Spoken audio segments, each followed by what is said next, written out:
et on dit 3 fois, on souffle 3 fois à gauche, on dit et on ne raconte à personne et on n'a pas peur, et ça n'arrive pas. Si on ne la raconte à personne, elle n'arrive pas. Mais si on la raconte à quelqu'un, elle peut arriver. Le shaitan, on dit les cauchemars, on dit on la raconte.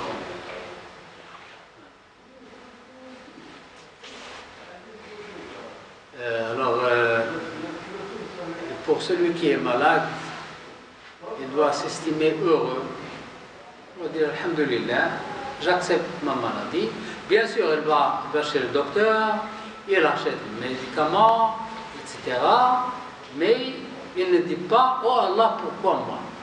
Il ne faut jamais dire oh Allah, pourquoi moi? Alors, il y a des gens qui insultent Allah parce qu'ils n'ont pas d'enfants, parce qu'ils sont tombés malades, parce qu'ils sont pauvres, parce que, il insulte Allah. Non.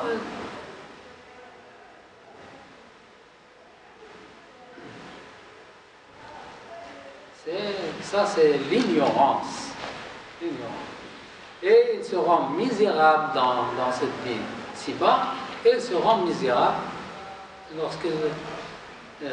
dans l'au-delà. Alors, la maladie, c'est un message d'amour.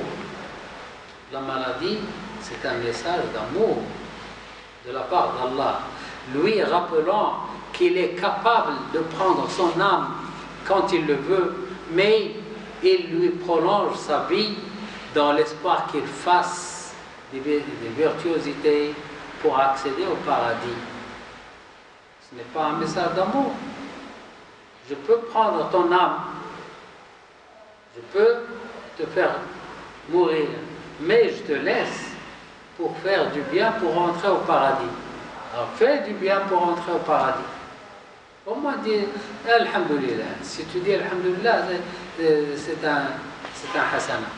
N'est-il pas préférable pour lui de faire l'éloge à Allah et d'être heureux au lieu d'être lugubre et malheureux, mécontent?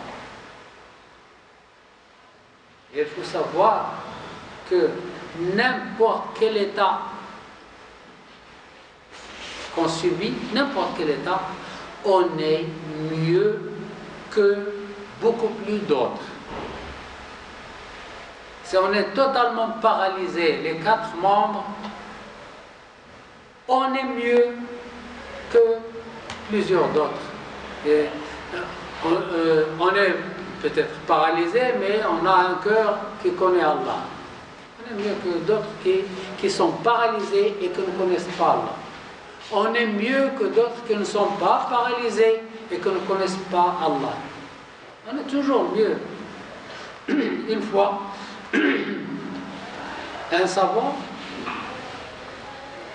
était fort et puis il est tombé malade, il était paralysé.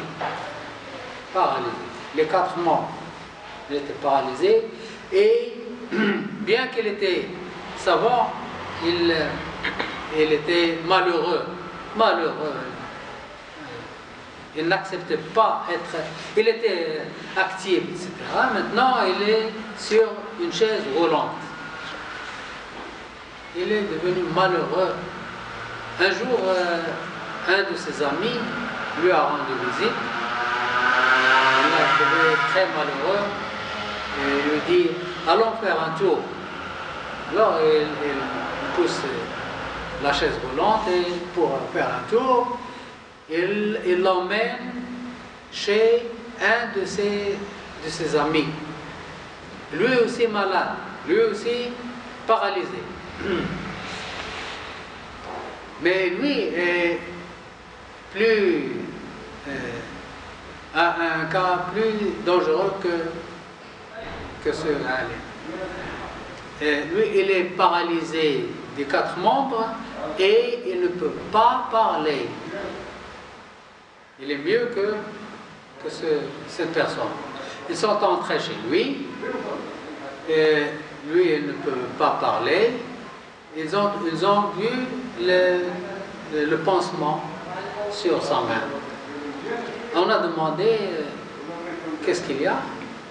Il dit qu'il était assis dans la chaise roulante et un rat est venu et il a commencé à manger les doigts de cette personne. Cette personne est paralysée, elle ne peut pas tirer la main, elle ne peut pas crier. Il est assis, il pleure, et il regarde le rat mange, et puis il s'en va. Vous voyez, lorsqu'on est dans un état difficile, il faut savoir qu'il y a d'autres gens qui sont dans un état plus difficile que le vôtre. Alors vous dites Alhamdulillah. Chaque fois, il faut dire Alhamdulillah.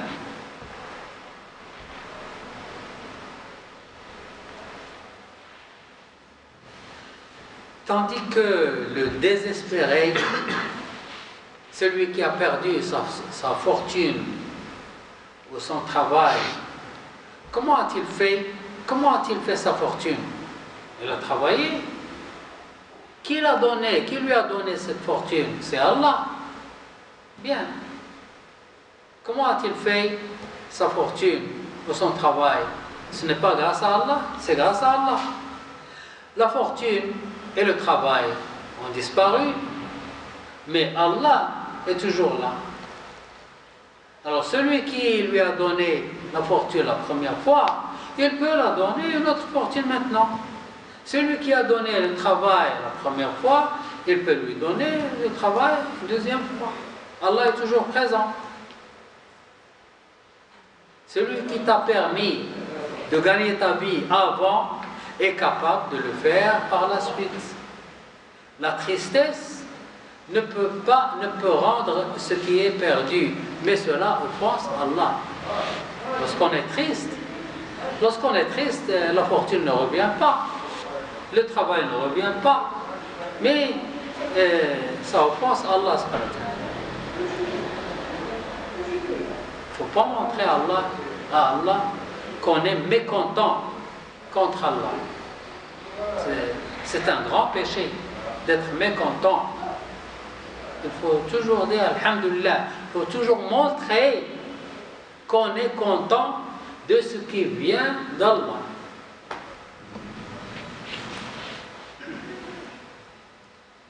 C'est un peu difficile, mais si on comprend bien ce qu'est le destin, on devient content. Parce que Allah sait et nous ne savons pas.